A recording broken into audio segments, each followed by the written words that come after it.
Het is 1976, het jaar van de eerste oorwinning van de Rocky. Mao Zedong leidt het leertje en Nederland komt in de kunde mee BZN en haar jongeres Annie Schilder. Maar er is ook een frustrerende rol voor een jongerencentrum in Ljouwert. Het is het jaar van de vrije drugs van Hippo. Sometimes I get too drunk and feel so goddamn low. I have no place to go, no one to turn to.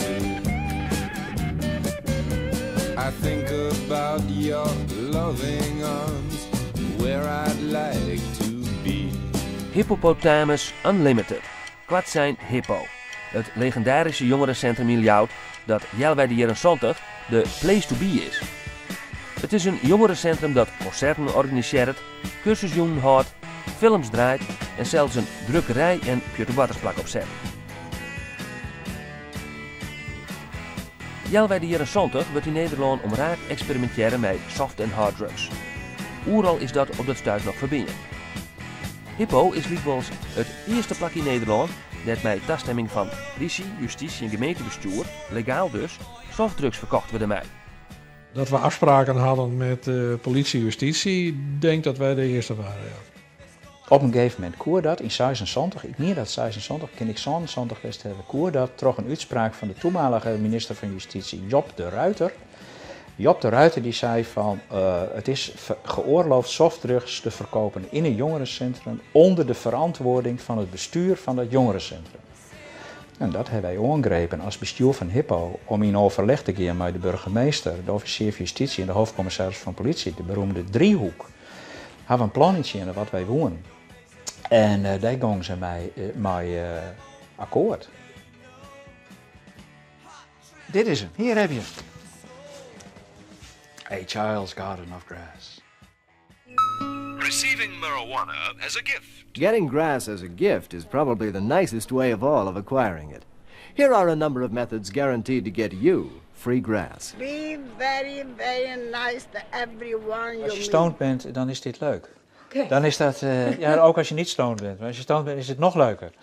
We hier en ik een rapport maken van zo en zo willen we dat van. Maar datzelfde rapport ben we naar de huisbankier van Hippo gegaan. En dat weer in die tijd weer de Nederlandse Middenstandsbank.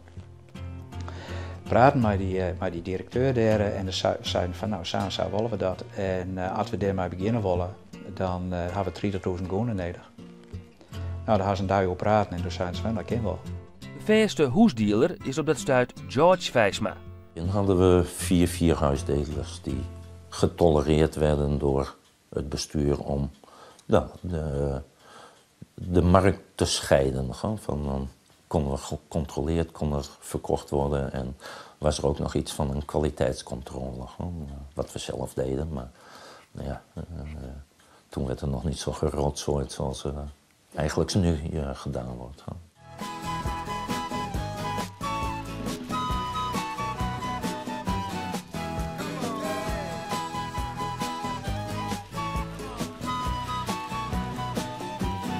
Ja, die waren daar gewoon in loondienst. 2, denk ik. En, maar ja, hier zat nog wel met het probleem van, waar ze nu nog steeds mee zitten trouwens, de achterdeur. Want waar kwam het spul vandaan?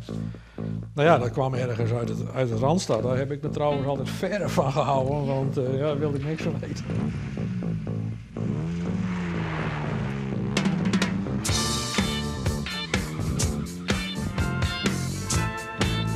Wie ik dan de man die dan zo gemiddeld 1 keer in de week met mijn DS naar het westen riet om de varrier op te helpen.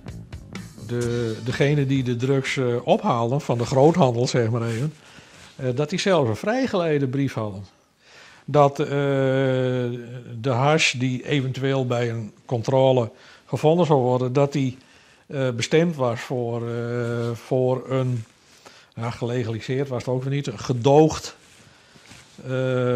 gedoogd gebruik, zeg maar even. Eén keer ben ik aangehouden, maar toen weer er wat mis met de verlichting van mijn auto. Dus ik kom de eitunnel uitrijden en daar zette de politie me aan de kant. En dit en dat moest ik blazen en ze moesten papieren zien en die helde ik uit een tas en er zit een kilo stuf in. Dus de walm die sloeg echt maar verder science daar niks van. Ik moest blazen en dat wie ik goed. En ze weer nog zo aardig om de wegenwacht te bellen voor mij. Dan kon die het lucht repareren. Kijk. Dit was de allereerste harskluis van Hippo, ja. Het was ook niet zo dat we daar een balie hadden met een loket beveiligd. De dealer zat gewoon met een klein voorraadje aan de bar.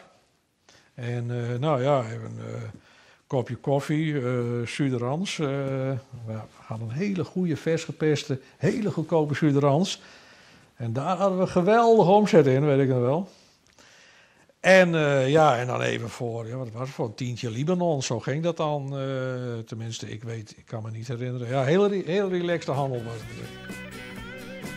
Hippo gaat begin jaren 80 teloor onder de financiële en bestuurlijke chaos. En daarmee verdwijnt ik de eerste legaliseerde koffieshop uit Ljouwert. Gewoon hoesdealers hebben nu nog een eigen shop in de stad en binnen nog direct als 30 jaar lang gedoogd. Ja, nou ja, na Hippo, ik dacht dat Sjors toen met nog wat mensen de eerste echte koffieshop opricht heeft. En daar, de klanten van Hippo op dat gebied, die werden daarna, want ja, de markt was toen ook veel groter geworden. Er waren ook steeds, in het begin was het alleen maar de deurwals, zeg maar. Maar later werd dat steeds meer gemeengoed. En dus een grotere markt. En dus kwamen er meer belangen. En ik weet ook niet hoe lang we dat in Hippo hadden vol kunnen houden, hoor. Maar het was voor ons niet in de eerste plaats bedoeld om daar winst uit te halen. Maar gewoon om de scheiding tussen hard- en softdrugs te bewerkstelligen. Ik ben blij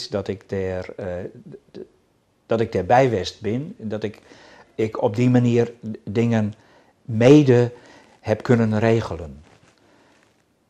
Want omdat wij dat dienen, ik denk dat dit soort plannen die er toen waren en die toen als eerste hier in Ljouwert uitvierd binnen, dat die verkoop, die gereguleerde verkoop van hashish en marihuana binnen zo'n jongerencentrum, dat mede ertoe leidt had dat er nou een fatsoenlijk coffeeshopbeleid is. We hebben nu 30 jaar ervaring in het verkopen van hashish en marihuana.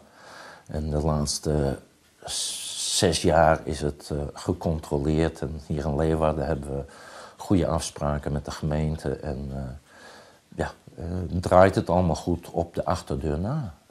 En gelukkig zijn er wel stemmen in de gemeente en bij de politiek van die achterdeur moeten we regelen. Maar